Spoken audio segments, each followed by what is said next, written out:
Hi. I wanted to talk about how to allow individuals from non-physical to flow through me when I'm being creative, apart from feeling good and things like that.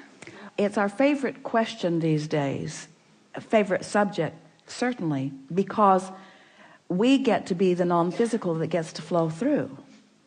In other words, all of you who are physically focused are extensions of this non-physical energy. So we are all aware of where you are. So it's not a question of how do you get non-physical to flow through you. The question is, how do you become aware that it's happening? Mm-hmm. And the answer is, stop thinking that it isn't. Because it always is to some degree. It always is to some degree. What is physical is an extension of non-physical. And we don't want to make you feel like puppets on the string, because it's not like that at all, because you get to call the shots. You get to define what you want and literally summon. We've been calling it the 3-step process. You ask for it, and then source does its part, and then you have to allow it, you see. Too simple, huh? That's good.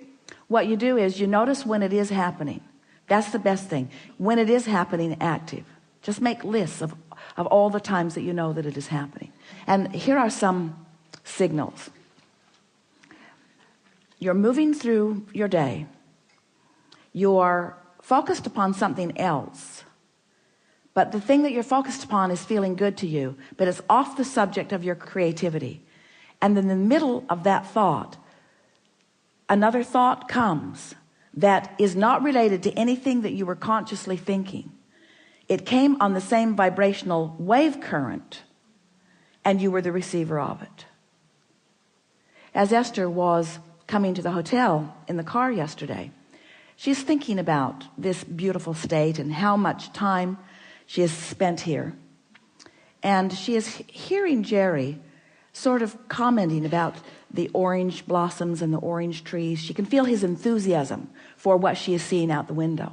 And then Esther said, because she's been feeling us flowing through her for years and years and years, but there's something about Jerry flowing that is a different thing. Sort of like a painter flowing or a musician flowing feels like a different thing than source flowing. But we want you to understand that it's all the same thing. So Esther is thinking about Jerry, and then she is thinking, I wonder if I'm thinking about you because I'm thinking about you, or I wonder if I'm thinking about you because you're thinking about me. And we say, what difference does it make? Because you've rendezvoused on the thought. You've rendezvoused on the thought, which is really what this finding this creativity is that you're wanting.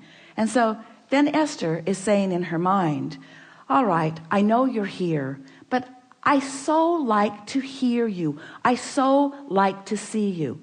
Borderline complaining, but pulling herself back from it. Borderline complaining, but pulling herself back from it. I know, she's saying in her mind. I know how it is. I know how it is. I'm not complaining about what is. I'm just saying. I'm just saying. So she sort of dodged a bullet. She didn't drift off into that uncomfortable place, just sort of stayed there. And when she came up to her hotel suite, if she has a key in the door, she can hear, sounds like someone's in the room. Someone really cheerful. And she opens the door, and on her very small balcony is a chair facing out. And on the back of the chair, holding on, is a bird, a big black bird, looking right in at her and talking and talking and talking and talking and talking and talking and talking. And what the bird is saying is, can you see me? Can you hear me? Can you see me? Can you hear me? Can you see me? Can you hear me? Can you see me? Can you hear me? Can you see me? Can you hear me? And Esther said, yes, I can see you and I can hear you. Now, the bird is a really easy messenger. The bird receives blocks of thought and did exactly what Jerry wanted it to do. Went right to the window of Esther's balcony and waited for her to arrive, and called right out loud in vivid form, and stood there for 20 minutes on the back of the chair. So Esther didn't open the window. She didn't offer him anything to eat.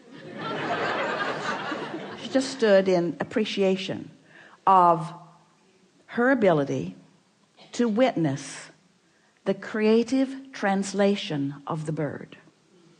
And Esther is thinking, if that bird can get you, Jerry, I certainly can. I certainly can, because that's all that happened.